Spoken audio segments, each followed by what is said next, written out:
Bonjour à tous les auditeurs de vipradioonline.fr. Ici Jérôme, vous écoutez notre émission radio RVPB Reportage VIP Presse Adam Brandt, spéciale littérature. Nous sommes aujourd'hui à la rencontre des auteurs et autrices du Salon du Livre de Cagnes-sur-Mer qui a eu lieu samedi 12 juin 2021 de 10h à 19h sur la place de Gaulle. À travers ce podcast, vous allez pouvoir tous les découvrir ainsi que leurs ouvrages. C'était le premier salon littéraire de l'année 2021. Côté programmation musicale, nous écouterons quelques artistes de notre association RVPB et à savoir les titres de M. Boudax, le chanteur Roger Serge et les textes de Pascal Delagaret interprétés par Aurélie May. Voilà, donc je suis en duplex depuis le Salon du Livre de Cagnes-sur-Mer avec Patrick Lecointe, le directeur des éditions RIC, qui co-organise ce Salon du Livre avec Laurent Cabiac des éditions Pixigraph d'ailleurs.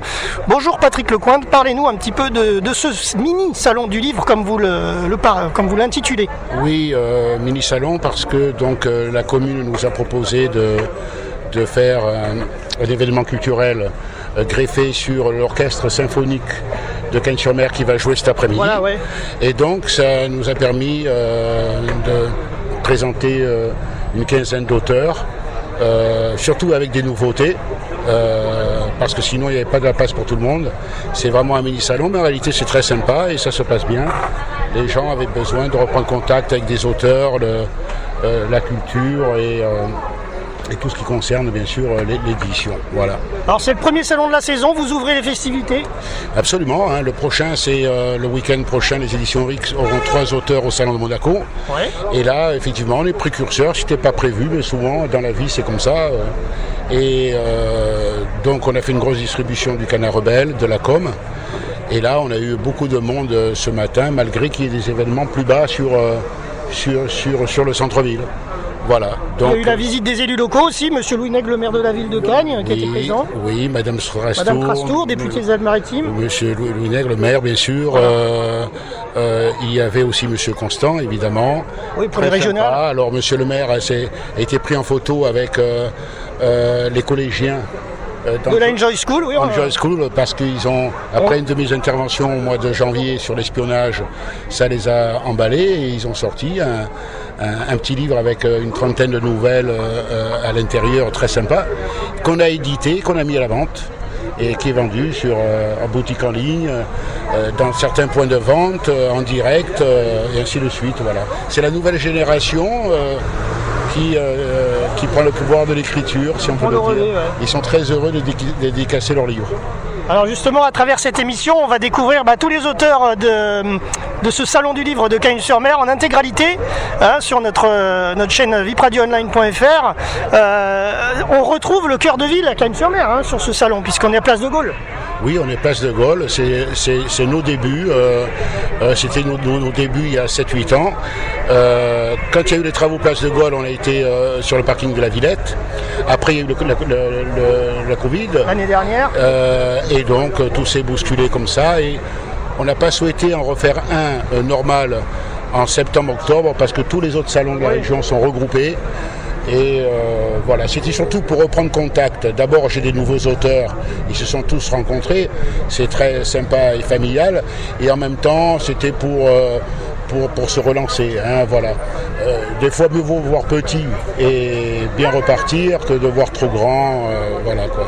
Voilà, puis en plus la vie reprend maintenant, puisque depuis le 9 juin, il y a les restaurants, les terrasses, enfin il y a du monde en centre-ville, ça se voit, je veux dire, là, il y a beaucoup de c'est monde. Agréable quoi. C'est agréable, il y a beaucoup de monde. C'est ombragé.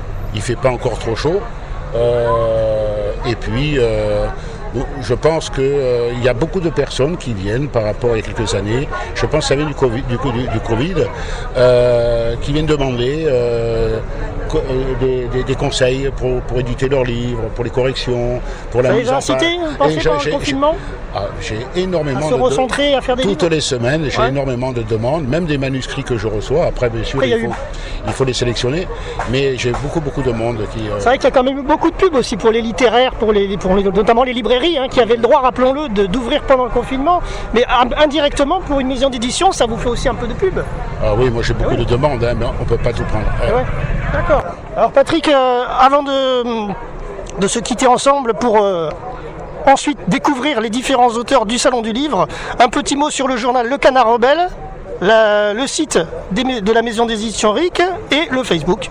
Oui, alors le Facebook, je crois que c'est un certain Jérôme de la radio qui s'en occupe, c'est très sympa. En partenariat, avec Pip Radio Online. Absolument, oui, ça c'est très important, puisque je ne peux pas tout faire, évidemment, sachant que j'ai un réseau de diffusion, donc le réseau de diffusion me prend, c'est dans l'Is Matin, d'ailleurs sur le site d'édition RIC.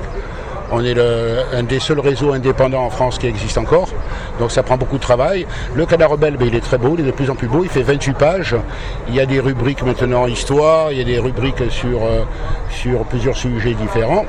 Et le site, on est en train encore de le perfectionner, il a changé au mois de janvier. Voilà, donc on est, comment on pourrait dire, dans les nouvelles technologies. Ouais, ça a changé. C'est au final, avec l'épidémie, ça vous a recentré dessus. C'est une boutique en ligne maintenant. Non, oui, boutique. Voilà. C'était déjà une boutique en ligne, mais là vraiment il y a toutes les vidéos, c'est très bien fait, ainsi de suite. On capte des fichiers très importants sur le sud-ouest, sur Paris. Et puis. Non, c'est le hasard qui a fait qu'il fallait prendre un certain virage à un moment donné. Et puis autre chose aussi, c'est qu'on a un livre qui cartonne en dehors de mes auteurs qui ont sorti pas mal de nouveautés, c'est Cuba. Eh oui. Le 11e RIC Cuba. On a un gros distributeur sur Paris qui nous a pris une quantité énorme et à l'export aussi. Et je pense qu'on va atteindre les 7000 exemplaires d'ici la fin de l'année. Voilà. C'est qui est un beau score en France, parce qu'en France on vous annonce les scores qui sont les chiffres qui sont en impression, mais on vous dit pas ce qui part au pilon et ce qui est vraiment vendu. Moi je parle vendu, voilà. D'accord, merci Patrick. Bon Salon du Livre à Cagnes-sur-Mer. Merci à la radio. Et puis, dernière chose, dès qu'on arrive au 100e titre, d'ici un an j'espère, on fera avec la radio, avec nos partenaires et les gens fidèles depuis maintenant bientôt 14 ans, on fera une très très grande fête avec un thème qui sortira de l'ordinaire pour fêter le 100e titre. Voilà. Ça marche. Voilà. Et bon salon, au revoir. Merci beaucoup, à bientôt. Alors toujours depuis le Salon du Livre, je suis avec Laura Caprini qui est rédactrice en chef du Canard Rebelle, le journal mis en place par les éditions RIC, journal des indépendants, des auteurs indépendants. Bonjour à tous. Alors parlez-nous un peu de vos activités dans le Canard Rebelle. Alors je suis la rédactrice. Ça fait 10 ans ? Oui, 10 ans déjà. Le Canard existe. On est au 17e numéro, il y a eu aussi des hors-séries. Et en fait, c'est un coup de foudre amical avec Patrick il y a 10 ans. Je travaillais pour un autre journal. Et quand ça s'est fini avec ce magazine, Patrick il a dit « Attends, moi j'ai des idées, t'as des compétences, il faut pas lâcher quoi ». Donc on est parti dans cette folle aventure, tous les deux. On est le noyau dur avec Sergueï qui sommes là depuis le début. Et Thibaut aussi pour les dessins. Et après, il y a des personnes qui se sont greffées au fur et à mesure de l'aventure. Et du coup, vous présentez tous les livres, en général, les auteurs de la maison des éditions RIC de Cagnes-sur-Mer. Oui, c'est ça. En fait, on se sert du Canard Rebelle pour mettre en lumière les auteurs des éditions RIC et également, comme son nom l'indique, le Canard Rebelle, on parle de ce dont on a envie en fait, voilà. Ça parle aussi des salons littéraires de la Côte d'Azur, il n'y a pas que les éditions RIC. Non, on travaille beaucoup aussi avec les éditions Pixigraph, comme aujourd'hui sur ce salon. On est ouvert, on est là pour se soutenir les uns les autres. Merci Laura Caprini pour le journal Le Canard Rebelle. Alors je vais vous présenter les livres de Odile Fournier, autrice de la maison des éditions RIC, qui n'était pas présente au moment de notre tournage de l'émission radio, mais vous la voyez actuellement en photo devant son stand. Donc elle a écrit les carnets d'Aimé Fournier, son grand-père, en 2 tomes, L'appel des mers d'Islande, et donc ça c'est pour le premier tome, et le 2e tome, De l'ombre à la liberté. Voilà, pour le tome 2. Donc c'est Odile Fournier qui a écrit ces 2 livres.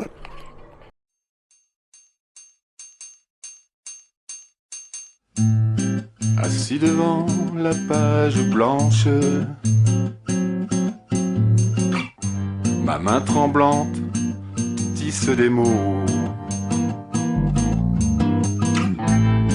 qui peu à peu me font la rime, et à leur tour tressent des sons pour mieux rêver, partir loin de tout, loin d'ici, ne plus rester le nez collé à ma fenêtre, ne plus rester le nez collé à ma fenêtre. Demain peut-être aurai-je enfin cette chanson et ce refrain qui laisseront tel un parfum, un peu d'amour, un peu de vie, pour mieux rêver, partir loin de tout, loin d'ici, ne plus rester le nez collé à ma fenêtre, ne plus rester le nez collé à ma fenêtre.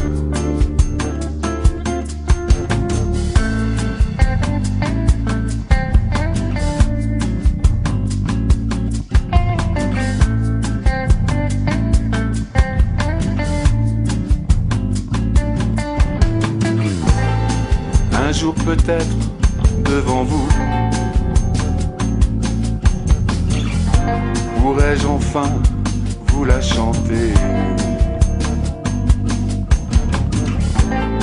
sous la lumière des projecteurs, vivre ensemble un temps de bonheur, pour mieux rêver, pour chanter, pour danser, pour rêver,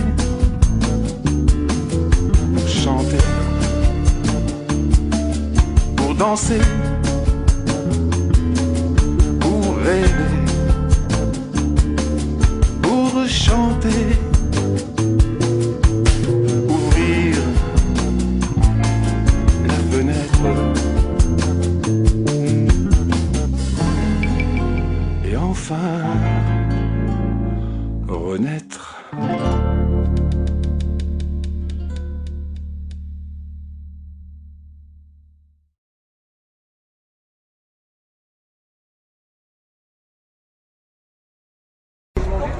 Alors toujours au salon du livre de Cagnes-sur-Mer, je suis avec l'autrice Laurence Dionigi. Bonjour Laurence. Bonjour.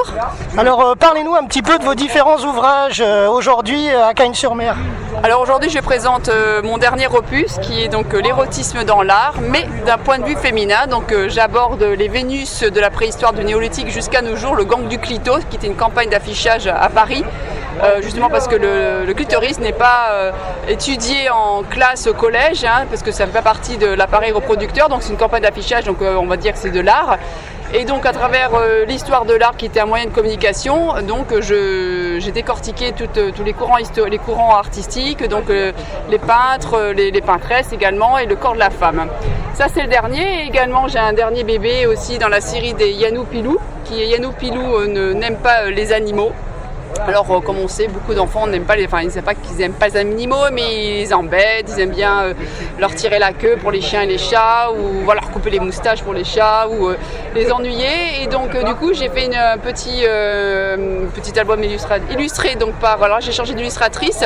Avant c'était mon neveu Ulysse. Il a grandi. Il a grandi Ulysse, bah oui. Et là maintenant c'est et puis là aussi Yannou Pilou a aussi grandi, il est un petit peu plus âgé dans l'album.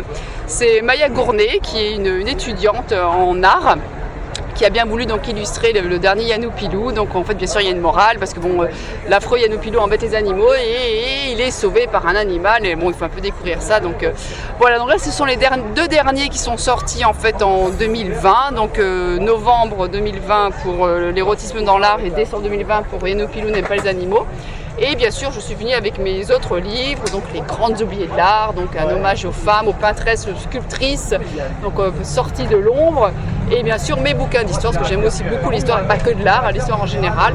Donc Opération d'encre d'Azur, donc avec un volet sur Monaco sous l'occupation et La légende de la baie des couleurs, où c'est plutôt Nice sous l'occupation avec Saint-Laurent-du-Var, le réseau Morgane par exemple, que j'aborde à travers le prisme de l'art également. Donc Jean Moulin qui avait une galerie d'art qui lui servait de couverture.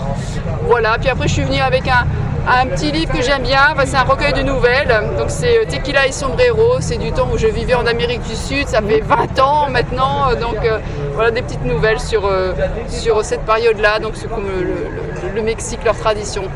Voilà. Et puis beaucoup de rédactions aussi sur les magazines. Oui, voilà, c'est mon autre carte. Donc maintenant j'écris pour 50-50 le magazine de l'égalité femmes-hommes. J'ai commencé avec la Strada également. Après j'ai écrit Le Patriote, il y a Femmes ici ailleurs, donc je fais des petits articles qui me plaisent sur des hommes et des femmes, donc des portraits, des coups de cœur surtout. Et bien sûr je recommence à refaire mes conférences, donc la prochaine c'est à Monaco, le 5 juillet, la Maison de France, sous le haut patronage de son Altesse Caroline de Monaco. Donc il viendra écouter l'érotisme dans l'art, j'espère qu'elle ne va pas rougir devant mes propos. Voilà l'actualité. Il y a le Salon du Livre à Monaco bientôt. Il y a également le Salon du Livre à Monaco, exact. Merci de le rappeler. C'est donc le week-end prochain, le 19 et le 20, où j'interviewerai en tant qu'animatrice débat. Donc Pierre Abramovici, qui est un ancien journaliste reporter donc à TF1, Monde Diplomatique, et qui est aussi l'archiviste de Monaco, sur lequel d'ailleurs je me suis appuyée ses archives et je l'ai rencontré plusieurs fois pour écrire Opération et d'encre d'Azur sur Monaco sous l'occupation, pour ne pas raconter de bêtises, parce que Monaco c'est toujours un petit peu, on va dire un petit peu compliqué. Et Bernard Werber, aussi que je vais interviewer, qui viendra non pas avec ses fourmis, mais avec ses chats, donc pour sa trilogie sur les chats. Patrick Moya, notre artiste local, niçois, il vient avec la Chapelle Moya, donc on va découvrir un peu son univers, et une jeune autrice qui s'appelle Francesca Serra, qui a mis 5 ans pour écrire un premier roman, qui s'appelle... je me rappelle quelque chose, Prix des lycéens, et qui en fait parle des collégiens notamment, c'est la jeunesse, l'adolescent. Donc le regard sur cette jeunesse un petit peu avec le Covid et puis bon les réseaux sociaux, le harcèlement, etc. Donc c'est une journaliste à la base, Francesca Serra, que j'interviewerai, qui vient de Paris. Donc voilà. Donc j'espère vous retrouver. Donc, beaucoup d'actualités en tout cas. Beaucoup d'actualités maintenant qu'il n'y a plus le Covid, enfin plus le Covid entre guillemets, oui il est toujours là bien sûr, il faut se protéger, mais disons qu'on est un peu plus libre de nos mouvements. Et donc du coup tout reprend, les conférences, animations, les salons du livre, et pour le bonheur de tous et de toutes, ce qui est très bien, c'est de l'animation, surtout aujourd'hui, place de Gaulle, où il y a du monde, c'est sympa. Tout à fait, on a retrouvé la place de Gaulle à Cagnes-sur-Mer. Oui, ça c'est bien. Ouais, c'est déjà bien, donc ça donne de la vie, voilà, qu'on retrouve et qu'on apprécie. Merci Laurence, et puis à bientôt. À bientôt. Alors, toujours dans notre émission à radio RVPB, reportage VIP Presse-Adam Brandt, je suis depuis le Salon du Livre de Cagnes-sur-Mer et je suis avec l'auteur Jean Baudouin qui va nous parler un petit peu de son livre « Je voulais être marin », préfacé par l'amiral Alain Coldefy. Bonjour Jean Baudouin. Bonjour, eh bien écoutez, je suis très heureux de participer à ce premier événement culturel ici à Cagnes-sur-Mer, un petit salon sympathique sous les ombrages où de nombreux auteurs présentent leurs ouvrages à un public varié. En ce qui concerne mon livre, eh bien écoutez, je suis d'autant plus satisfait de voir qu'il plaît énormément, qu'on a quasiment vendu tous les exemplaires qui ont été diffusés, qu'à l'heure actuelle, un certain nombre de nos lecteurs et vos auditeurs peut-être s'intéressent à ce qu'a été la découverte de milieux maritimes par un jeune homme qui a absolument voulu devenir marin.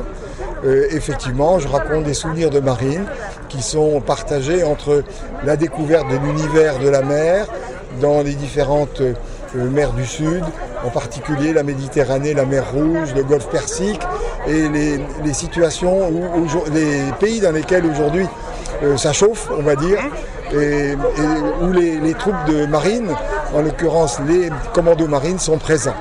Voilà, d'une manière générale, on peut dire que les jeunes gens s'intéressent à ce que deviennent nos troupes à l'étranger et en France. D'accord. Et alors, retour sur les salons du livre, comme vous l'avez dit, on est à Cagnes-sur-Mer, le premier salon de la saison. Alors c'est le premier salon de la saison, oui, je remarque qu'il y a une certaine influence, que les gens s'intéressent effectivement, après une période de long confinement, à redécouvrir des auteurs qui ont apporté leur actualité, que ce soit dans le domaine historique, dans le domaine géographique, dans le domaine des affaires, et que tout cela intéresse fortement les nouveaux lecteurs. Je n'oublie pas non plus les jeunes gens, les adolescents, qui ici présentent leurs actualités, j'allais dire, pas vraiment enfantines, mais certainement scolaires. Voilà, ok. Et puis on est en plein cœur de Cagnes-sur-Mer, place de Gaulle. Hein, parce qu'auparavant le salon n'était pas au même endroit, mais là la place est refaite. Voilà. Oui, mais c'est très joli. Nous avons eu la visite des élus locaux qui ne manquent pas de faire un petit peu leur campagne électorale parce que c'est oui, pas interdit. C'est régional. Ouais. Merci à vous Jean Baudouin et je rappelle votre livre est aux éditions ric.fr. Merci. Et donc n'oubliez pas, je voulais être marin. Merci à vous, bonne journée. Au revoir.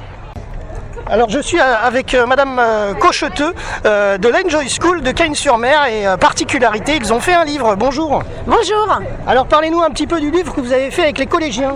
Donc avec les collégiens, on a choisi le thème de l'espionnage et 14 élèves ont participé à la rédaction de ce livre. C'est un livre de micro-nouvelles et même de certaines nouvelles qui ne sont pas micro du tout sur ce thème-là. Donc chaque enfant a écrit, soit seul, soit en binôme, autour du thème de l'espionnage. D'accord. Et comment ça vous est venu l'esprit de faire un livre ? Alors l'esprit de faire un livre, c'est parce que dans notre collège de la Live Bloom Academy, on utilise beaucoup la pédagogie de projet, donc c'est la pédagogie active. Et autour d'un projet de livre, on peut vraiment donner beaucoup de sens aux apprentissages. C'est-à-dire qu'on voit toute la façon dont on peut créer l'évolution du récit. Donc quand après on devra analyser les textes pour le brevet, on aura pris l'habitude de créer soi-même son texte. Ouais. D'autre part, des basiques d'orthographe. À quoi ça sert l'orthographe, la syntaxe. Donc ça c'est déjà une première partie du projet, donc un projet de rédaction, d'écriture, d'orthographe, de grammaire et d'imagination, parce qu'ils en ont de l'imagination ces enfants. Et la deuxième chose c'est qu'on a aussi travaillé sur le business model du livre, puisqu'on a dû avancer l'argent et maintenant il faut vendre un maximum de livres pour pouvoir autofinancer le livre. D'accord. Donc un projet vraiment global et aussi dans l'idée c'est que la Live Bloom Academy, sa mission, c'est de permettre aux jeunes de devenir entrepreneurs de leur vie. Donc moi, ce que je veux, c'est donner les moyens aux jeunes de prendre confiance en eux et d'oser entreprendre. Et quand on fait à plusieurs un projet comme celui-ci, la confiance, elle est là. Vous les voyez dédicacer leur ouvrage, souriant, inviter les personnes à venir prendre leur livre. Et donc, pour moi, c'est aussi ça. C'est, bien sûr, il y a des objectifs pédagogiques, mais il y a aussi des objectifs de les aider à vraiment prendre le pouvoir sur leur vie. D'accord. Et parlez-nous un petit peu de l'école, justement. Donc, c'est un collège de la 6e à la 3e. Donc, on est en pédagogie, c'est une pédagogie du 21e siècle, c'est-à-dire que c'est une pédagogie humaine. On est dans la bienveillance sans complaisance. Et aussi, on suit les programmes scolaires, comme tout collège. Simplement, on va utiliser un peu plus le numérique. On va développer l'autonomie des enfants et on va travailler beaucoup avec les pédagogies actives et notamment la pédagogie de projet. D'accord. Donc le matin, on travaille sur les fondamentaux, français, histoire géo, etc. Avec des plans de travail comme dans la pédagogie freinée. Et l'après-midi, on fait des projets comme écrire un livre, le conseil de coopération. On a travaillé aussi sur un projet pour Sophia Antipolis de demain. On peut recevoir des intervenants en robotique. Voilà. D'accord, ok, merci à vous. Et puis on va rappeler le livre Au collège et déjà espion aux éditions ric.fr. Et oui, et surtout, arrachez-vous ce livre. Je l'ai lu et relu, il est absolument magnifique. Merci à vous, bonne journée. Merci, bonne journée, au revoir.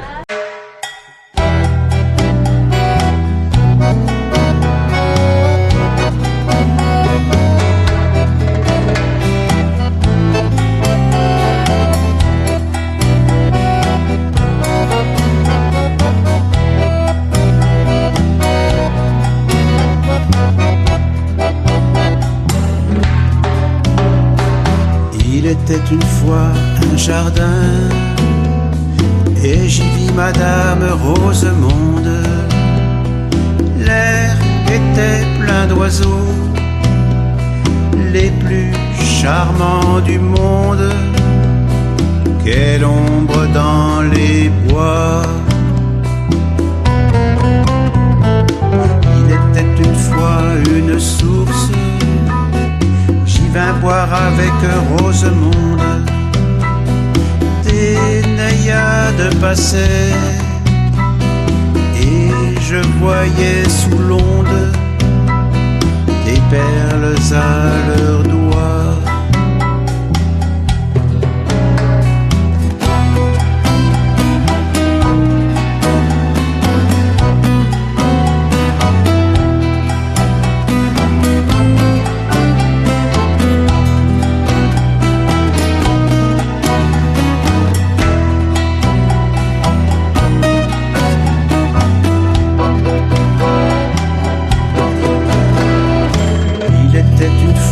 Un baiser, quand tremblant je pris à Rosemonde.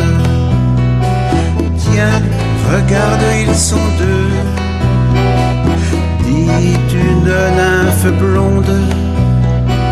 Non, dit l'autre, ils sont trois. Il était une fois une fleur qui sortit du cœur de Rosemonde. C'est mon âme et je brûle, et dans la nuit profonde, j'entends chanter des voix.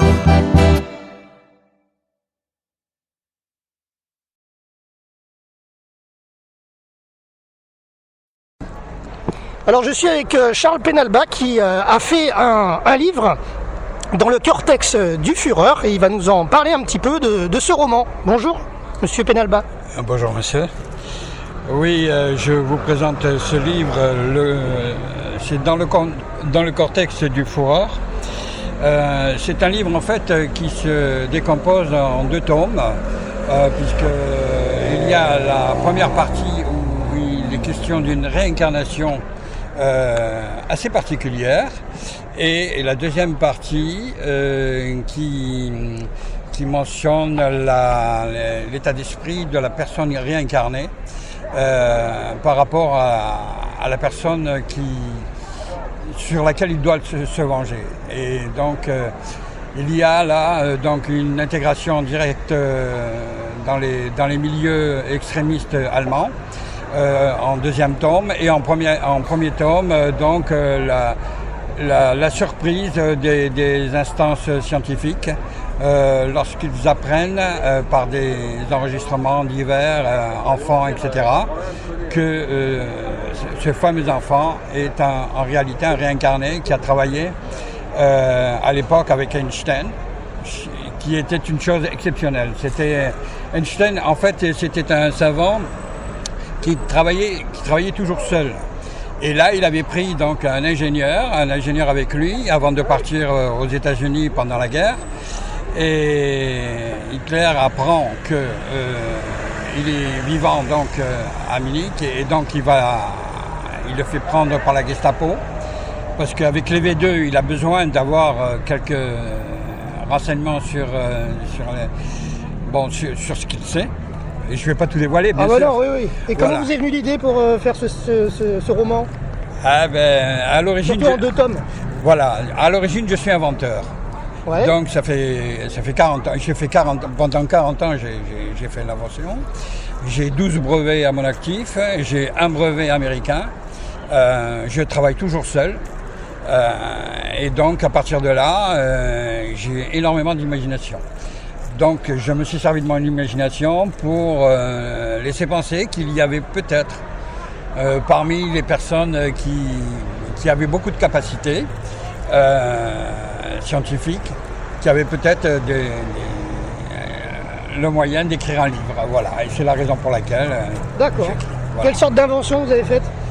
Alors j'ai travaillé surtout sur la marine nationale. J'ai travaillé avec le nucléaire. À l'époque, c'était M. Hubert Curien qui était ministre donc de la recherche scientifique. Et je suis un petit peu ému là. Bon, et c'était donc M. Hubert Curien qui était ministre de la. Il était sous l'autorité du Premier ministre, M. Fabius. Et j'avais sorti une invention qui avait reçu un prix international avec les banques populaires. Et à partir de là, je faisais mes expérimentations à Carrosse, dans un lieu assez privé, puisque c'était une invention assez pointue. Et M. Hubert Curien a eu connaissance par M. Aubert, qui était directeur du CERBOM à Nice, et le CERBOM étant le centre d'études en recherche en biologie, océanographie et Méditerranée. Et M. Hubert Curien m'a contacté en me disant il n'est pas question de mettre votre invention sur le port de Nice parce que c'était là où je devais faire mon expérimentation. Il m'a dit non, ça doit rester secret. Et il m'a mis en relation avec le centre nucléaire de Cadarache, où là j'ai rencontré M. Freidling. Et avec M. Freidling, qui était le patron du service technique, nous avons signé un contrat. Donc j'ai signé un contrat individuel, bien sûr, parce que bon, en principe ça se fait avec des sociétés, mais là, le produit faisait que, bon, il fallait que je sois seul. D'accord. Et ça vous a poussé à la littérature au final, après tout ça? Non, pas du tout. J'ai fait pendant 40 ans des inventions, j'ai fait de tout. Et puis à un moment donné... je me suis bien senti, financièrement parlant. Je me suis dit, je me retire. Quand je me suis retiré, j'ai commencé à peindre. Et puis un ami me dit, ce serait idiot de ne pas exposer, tu devrais exposer, etc. Donc j'ai exposé. Il y avait justement une exposition à Beaulieu-sur-Mer. Ouais. Et il me dit, viens, je vais te présenter au maire. Alors je suis allé, j'ai exposé mes toiles. Et le dimanche d'après, je devais retirer mes toiles. Alors bon, je ne me suis pas inquiété, je suis assez adroit de mes mains. Donc j'étais en train de refaire mon bureau. Donc j'étais plein de peinture, j'étais en tenue débraillée, pour ainsi dire. Je devais retirer mes toiles le dimanche au soir, à 6h30, 7h, à Beaulieu, sur le port de Beaulieu. Et là, qu'est-ce qui s'est passé? Il s'est passé que j'y suis allé... Il y avait encore du monde et pour cause, il y avait tous les maires de Nice, de la Côte d'Azur, et ils remettaient les prix. Et donc, moi, c'était ma première exposition, donc c'était la première fois que j'exposais, j'avais une vingtaine de toiles. Et en fait, j'ai attendu derrière tout le monde. Et à un moment donné, ils ont annoncé le grand prix de l'Académie de peinture, et c'était moi. Ah oui, en effet. Oui, alors là, je suis resté surpris parce que j'étais comme un ouvrier, quoi. C'était pas prévu. J'avais la tenue noble. D'accord. Alors j'étais plein de peinture, etc. Alors donc, je me suis effacé un petit peu. Seulement, j'ai pas eu de chance puisque il y avait une personne qui me connaissait qui a commencé à m'applaudir. Donc tout le monde s'est retourné, voilà, ça a été là. Et là a commencé ma carrière peinture. D'accord. Voilà, et puis avec ma carrière peinture, je me suis dit, je vais commencer à écrire. Et j'ai écrit pour me plaisir. Voilà, j'ai écrit celui-ci, j'en ai écrit 11. Ah 11, ah ouais, en effet. D'accord, ok. Parce que c'est un plaisir, je prends un malin plaisir à travailler. Voilà. D'accord. Voilà, ma retraite à moi, c'est le travail. Si je ne travaille pas, je suis mal. Voilà. D'accord. Voilà. On va redonner les coordonnées du livre. Donc, le livre de Charles Penalba dans le cortex du Führer, Réincarnation, tome 1. Et c'est un roman aux éditions Rick. Oui, c'est un roman aux éditions Rick. Donc, la réincarnation, c'est le tome 1. Et le tome 2, c'est la vengeance, qui est également écrite. D'accord, merci à vous pour cette interview et bon salon du livre. C'est moi qui vous remercie. À Cagnes-sur-Mer. Et puis excusez-moi, je suis assez maladroit parce que je préfère écrire que de parler. Voilà. Merci à vous, bonne journée. Merci également. Alors vous écoutez notre émission RVPB Reportage VIP Pressadom Brandt depuis le salon de Cagnes-sur-Mer, mini salon du livre. Alors je suis avec Gabriel Machiavelli, bonjour. Bonjour à vous. Alors parlez-nous un petit peu de votre actualité, Gabriel. Alors l'actualité, c'est la suite de La Colline, qui était un récit autobiographique sur ma petite enfance. Et donc très sollicité par les lecteurs, je me suis décidé à écrire la suite qui s'appelle Les années d'après La Colline 2 et qui est donc édité aux éditions Rick et qui est sorti il y a quelques mois, mais malheureusement avec la crise sanitaire, Ce livre n'a jamais été présenté dans un salon ou en dédicace et c'est la première fois et j'en suis très heureux. C'est la première fois qu'il est donc présenté sur un salon du livre. Voilà, c'est le premier salon de la saison dans la Côte d'Azur. Tout à fait. Puis ça fait plaisir de retrouver les lecteurs, de retrouver une vie sociale. Il y a beaucoup de monde d'ailleurs et je vois que les gens commencent à revenir. Donc c'est vraiment magnifique. Voilà, puis en plus vous retrouvez la place de Gaulle à Cagnes-sur-Mer parce que précédemment on était du côté de Danse, à côté du terrain de boule. Oui, tout à fait. Précédemment là, nous étions, c'est ça, nous étions au parking. La place de Gaulle était en travaux. Ouais. Puis là, quand même, le cadre est vraiment agréable. Il y a les arbres. Voilà. Ah oui, franchement, c'est une belle chose qu'on soit revenu sur cette place. Alors un petit mot du coup sur le nouveau livre quand même. Alors le nouveau livre, c'est la suite des aventures du petit Gabriel et de sa sœur Josiane. Ils habitent toujours sur la colline. Gabriel est toujours aussi espiègle, pardon. Et la sœur, elle essaye un peu de le driver, mais bon, il a quand même une tête dure et puis il a une incompatibilité avec l'école. Voilà, donc il commence à bien se vendre puisque ceux qui ont lu le premier veulent absolument le deuxième. Et voilà, donc ça fait plaisir parce que je n'étais pas prêt à écrire une suite car quand on sait que les suites, c'est toujours compliqué, ça n'engendre jamais la ferveur des premiers. Les gens sont souvent déçus. C'est la raison pour laquelle j'ai longtemps hésité avant de l'écrire.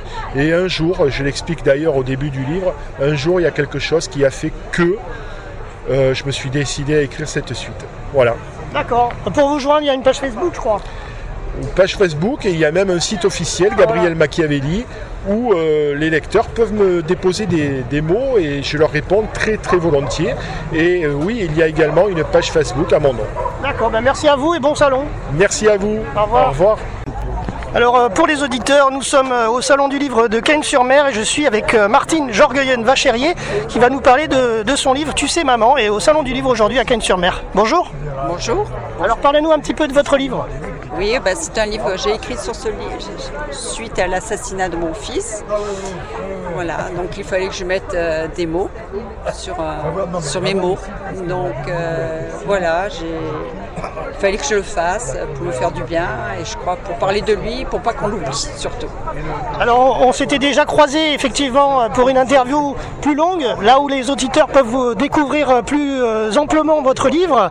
Et donc aujourd'hui on est à Cagnes-sur-Mer, c'est le premier salon de la saison. Oui, je suis contente. Oui, c'est le premier. J'ai fait une dédicace et puis après avec la Covid, tout a été annulé. Donc c'est mon premier petit salon. Je suis contente d'être là. Alors pour se procurer le livre, c'est les éditions RIC. On peut trouver ça à Cagnes-sur-Mer. D'accord. Voilà. Et vous êtes de la région aussi? J'habite à Le Canet, à côté de Cannes.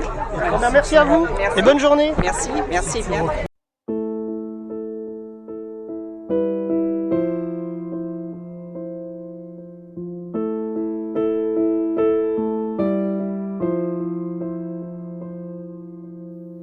Je te vois refermer la porte de l'appartement.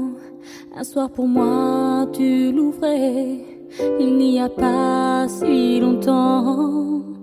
On va rendre les clés, face à nous la sortie avance. On ne peut plus rien partager, alors on garde le silence. Tous les deux face à face, on revit le même présent. Sauf que le désir s'efface et l'ascenseur redescend. Il n'est pourtant pas si loin le temps où tu prenais ma main, où je guettais venant de toi tes mots pour le premier pas. Les derniers mots sont les plus durs à prononcer. Quand on devient de trop, que reste-t-il à échanger?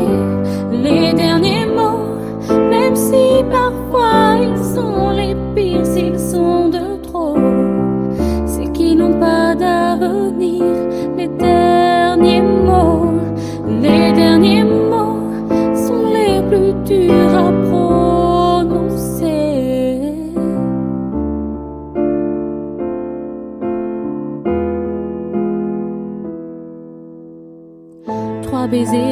dernier jour pour effacer le rêve. Tu poses la fin entre nous en évitant mes lèvres. Sur le trottoir, les gens passent. Notre peur a de la chance. Je prends la direction d'en face. Toi, tu t'en vas dans l'autre sens. Il n'est pourtant pas si loin. Le temps où tu prenais ma main. Et là, j'attends sans un sanglot tes pas vers le dernier mot.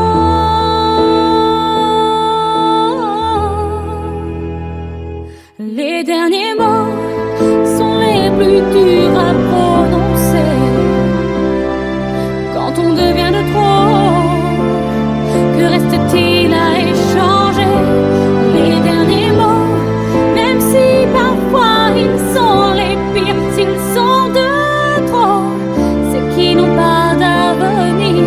Les derniers mots sont les plus durs à prononcer.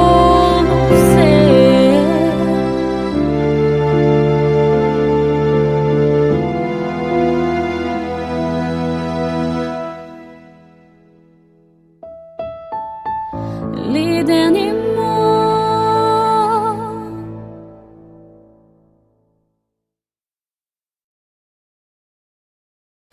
Alors je suis en compagnie de Sergueï Kolesnikov qui va nous parler un petit peu de son actualité littéraire. Bonjour Sergueï.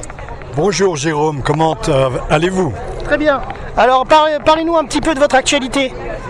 Eh bien Jérôme, le dernier bouquin que j'ai sorti, c'est celui-là.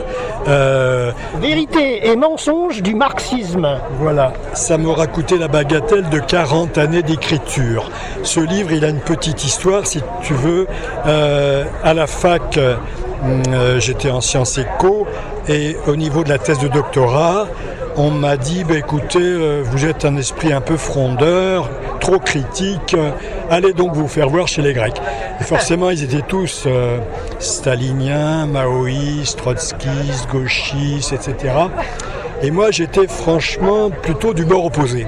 Alors comme j'étais tout seul, j'étais pas chez eux, j'étais pas dangereux, j'étais accepté dans le groupe, quoi, comme le bouffon de service. Mais le bouffon de service, il a bûché Marx, et je pense que je suis le seul d'entre eux qui l'ait vraiment lu, relu et dîné avec tous les soirs pendant 5 ans, si tu veux. Donc j'ai bien compris qu'il y avait des problèmes insurmontables qui viennent de Hegel, parce qu'il était hegelien, et en fac de sciences éco, là-bas, on ne comprenait pas trop ce que ça voulait dire, parce que la philosophie, c'est là le problème de la faculté, c'est ça, c'est qu'elle est spécialisée. Donc les gens sont même s'ils sont en économie, ils sont par exemple dans l'économie industrielle, ou dans l'économie régionale, ou dans la monnaie, etc., mais ils sont ultra spécialisés. Donc quand tu leur parles de choses qui sont connexes, il n'y a plus personne. Or Marx, si tu n'es qu'économiste, tu ne comprends rien. Si tu n'es que philosophe, tu ne comprends rien. Si tu n'es qu'historien, tu ne comprends rien. Il faut être tout en même temps. Parce que c'est un bonhomme d'une ampleur phénoménale, ce gars-là. Mais alors, son œuvre est inachevée, jusqu'à aujourd'hui. Et j'ai repris son travail là où il l'a laissé. Et ce qui est amusant, ou paradoxal, c'est que quand tu vas au bout de ce qu'il voulait faire, tu t'aperçois que c'est beaucoup moins révolutionnaire que ça en avait l'air. Il finit par dire à peu près la même chose que ce que disaient tous. Mais c'est vrai que d'une manière plus intéressante, parce que il introduit déjà la sociologie, l'histoire dans l'économie, et ça te montre les choses vraiment sous un angle très très intéressant et qui reste extrêmement valable. Alors, bien sûr, la lutte des classes, c'est de la connerie pure beurre, quoi. Ça n'a jamais existé, c'est une illusion. Mais par contre, la barrière de classe, elle existe. Et ça, c'est pas une illusion du tout. Alors, par exemple, on l'approche par le plafond de verre. Aujourd'hui, on parle ou la segmentation des marchés du travail, tout ça. Mais bon, ça, c'est la première partie, c'est l'économie. Il y a une deuxième partie, je confronte le marxisme à l'histoire du monde. Est-ce que la lutte des classes apporte un éclairage intéressant? Et alors, rien, ça colle pas du tout, ni dans la société antique, ni dans la société féodale, ni sous la royauté absolue ou constitutionnelle, ni même à l'époque de la révolution industrielle. Ça n'explique pas les choses, parce qu'il faut bien voir que la lutte des classes, ça ne se voit pas. Ce que tu vois, c'est les conflits sociaux. Pour Marx, tous ces conflits sociaux que tu vois à l'œil nu se ramènent à une lutte des classes invisibles entre deux groupes qui ne peuvent que s'affronter de pire en pire. Or, ça a été exactement l'inverse. Ouais. La société s'est progressivement apaisée. Et le paradoxe, c'est que, comme idéologie, le marxisme va donner du punch au mouvement syndical et que le mouvement syndical va faire monter les salaires et que ça va sauver le capitalisme. Et ça va le sauver et lui permettre de mettre en place la société de consommation. Et aujourd'hui, il faudrait que Marx revienne. C'est le paradoxe, parce qu'on est revenu à son époque du 19e. À nouveau, il y a une crise de sous-consommation, à nouveau des inégalités de revenus énormes et un capitalisme englué dans la crise depuis 40 ans à cause de l'idéologie ultralibérale qui prévaut. Et voilà, alors peut-être que le Covid va faire bouger un petit peu les choses. D'accord. Donc ça c'était la deuxième partie. Il y a une troisième partie sur les fruits ensorcelés du marxisme. Je m'intéresse sur le point de savoir pourquoi le marxisme a donné à peu près l'inverse de son discours en pratique. Et ça se vérifie dans tous les pays communistes, quoi. C'est quand même ahurissant. Hein. Alors, quand on s'intéresse à ça, on s'aperçoit que on croit que c'est une histoire ancienne, mais pas du tout. Tout ce qu'on appelle politiquement correct, l'en-pensée unique, tout ça, ça nous vient des avatars du marxisme qui est comme un virus qui mute. Voilà. Et donc c'est toujours actuel. Donc il y a toujours du bon et du mauvais. Et donc il faut savoir distiller le bon grain de livret, c'est ce que j'essaie de faire dans ce bouquin. D'accord, alors on va rappeler les coordonnées du livre, Vérité et mensonges du marxisme, de Sergueï Kolesnikov, et c'est un essai, voilà. Aux éditions RIC. Voilà, merci Sergueï, et puis je sais que vous écrivez chaque mois un billet littéraire sur les éditions RIC.fr. Je vous engage à aller les voir, parce que là, à vrai dire, je suis très content de pouvoir enfin avoir une tribune. Voilà.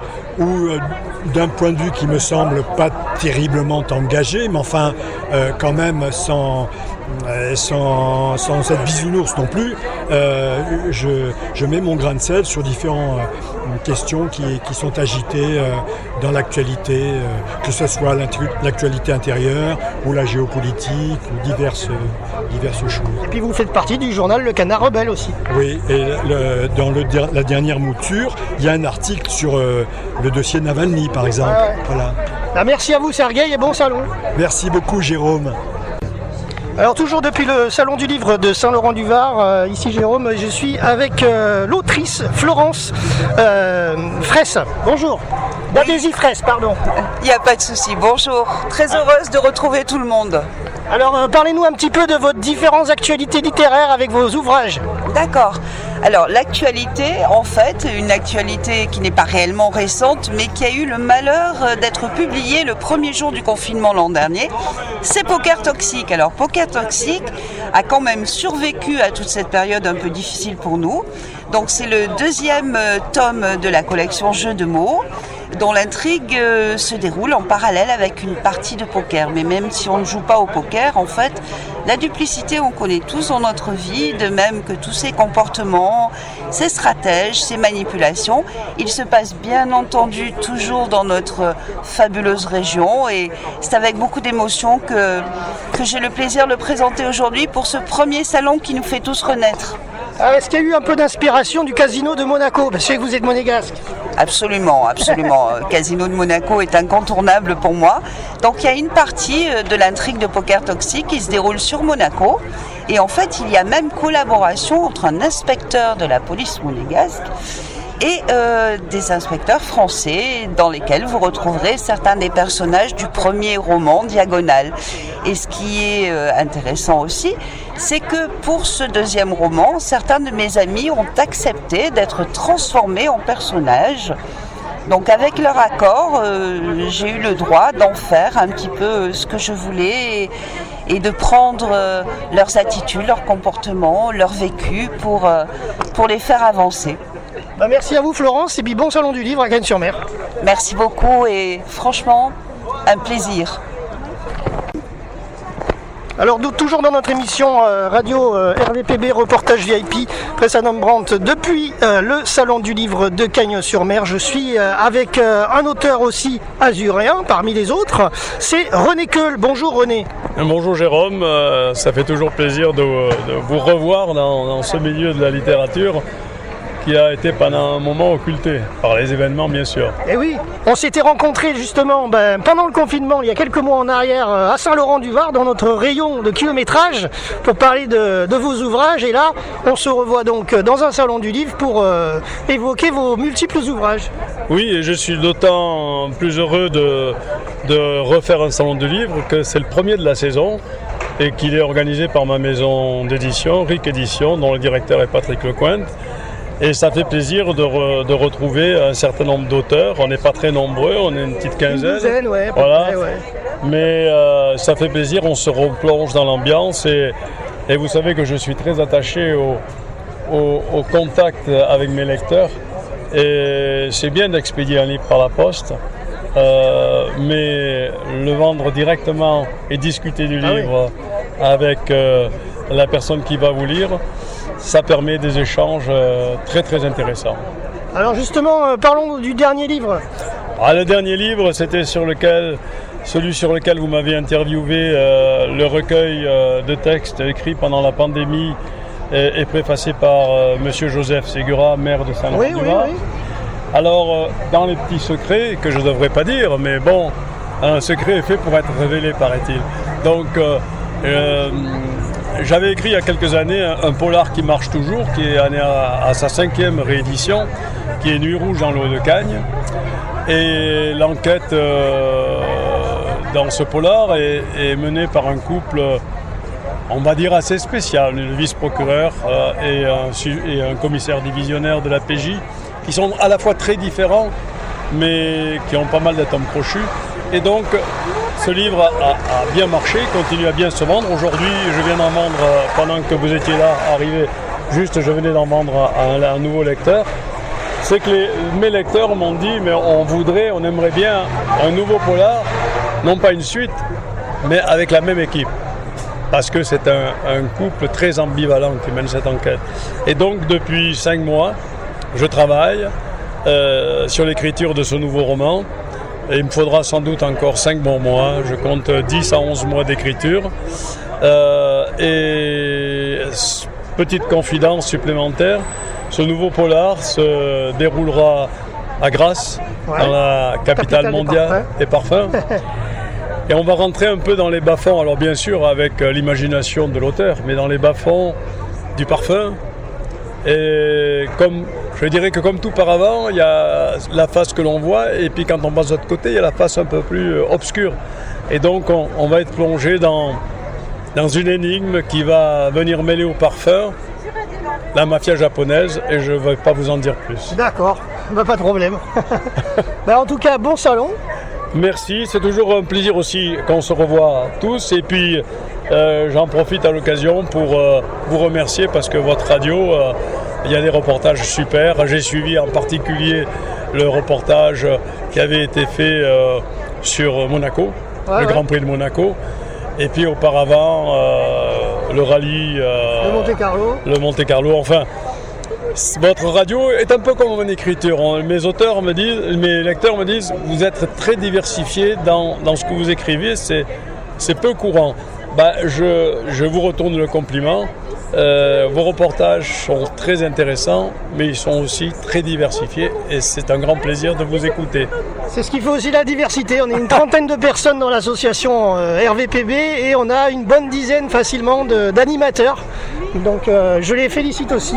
Merci Jérôme, et puis comme on dit, à la revoyure. Voilà, et bonne journée. Merci. Alors, je suis avec Sophie Sunshine qui est illustratrice. Bonjour. Bonjour. Alors parlez-nous un petit peu de votre activité. Alors du coup, ça fait 3 ans que je suis illustratrice maintenant. Donc j'ai commencé avec un livre sur les animaux de Provence. Parce qu'en fait, ce qui me plaît beaucoup, moi, c'est d'apporter plus de douceur et de poésie dans notre monde. Et je suis aussi très attachée à mon pays, la Provence. Alors justement, vous faites des illustrations, des dessins, et ensuite c'est publié, notamment dans les livres jeunesse, je sais, des éditions Pixigraphe. Parlez-nous un petit peu de ce concept de faire les choses et ensuite de les voir sur papier glacé dans un livre. Alors c'est sûr que c'était beaucoup d'émotions la première fois que j'ai vu l'album, donc Martin et le Loup, qui est le premier album qui est sorti illustré par mes soins. Et donc là j'ai hâte aussi de voir Cœur de Prince, donc l'album qui a été écrit par mon ami Jérôme, et que j'ai illustré avec beaucoup de cœur et beaucoup d'amour parce que c'est un livre qui porte de très belles valeurs et que ça va parler à tous les papas et les mamans. Et donc moi ça m'a vraiment beaucoup touchée aussi de pouvoir contribuer à ce livre plein de poésie. Et est-ce que vous faites les dessins sur demande ou c'est vous qui les inventez et après ils adaptent en fonction du livre?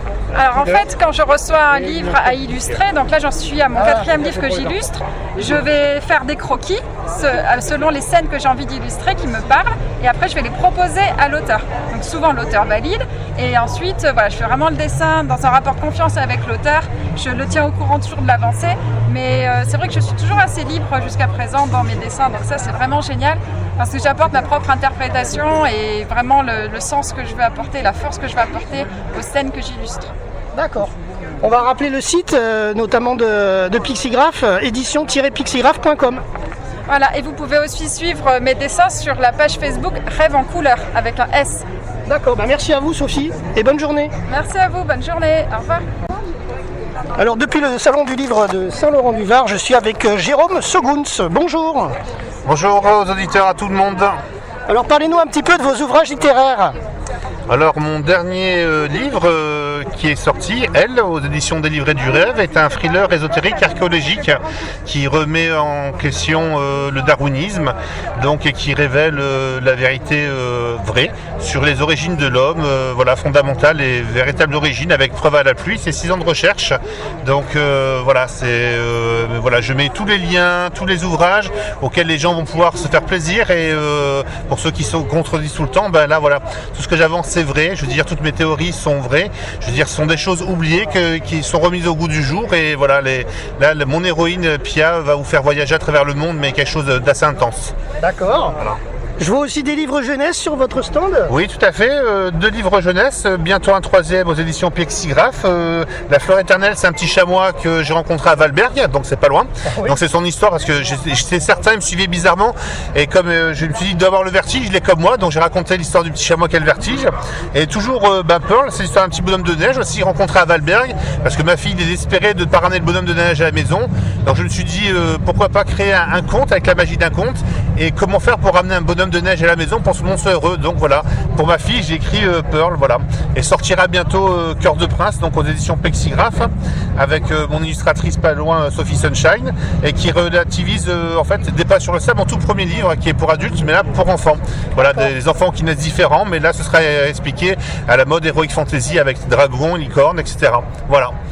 Merci à vous et puis bon salon du livre à Cagnes-sur-Mer. Merci beaucoup, au revoir, à bientôt.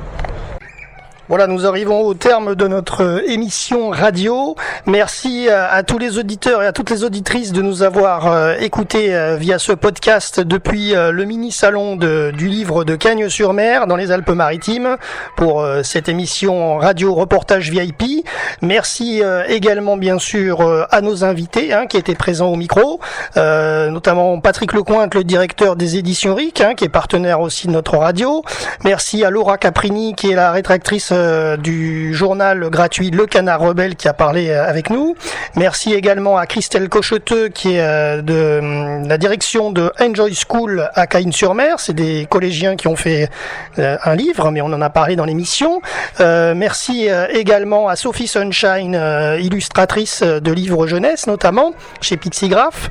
Et bien sûr, merci à tous les auteurs, à toutes les autrices présents pour parler de leurs ouvrages dans ce salon de Cagnes-sur-Mer. Je pense notamment à Charles Penalba, Laurence Dionigi, René Keul, Michel, Jérôme Segouns. Nous avions également Jean Baudouin, Gabriel Machiavelli, Martine Jorgoyen-Vacherier, Sergueï Kolesnikov et Florence Dabézy-Fraisse. Voilà. Merci également à nos artistes de l'association RVPB qui nous ont accompagnés en musique, et notamment le chanteur Roger Serge, le chanteur M. Boudax et les textes de Pascal Delagaré interprétés par Aurélie May. Voilà, c'était Jérôme. À bientôt sur notre antenne web, le www.vipradioonline.fr pour de nouveaux reportages.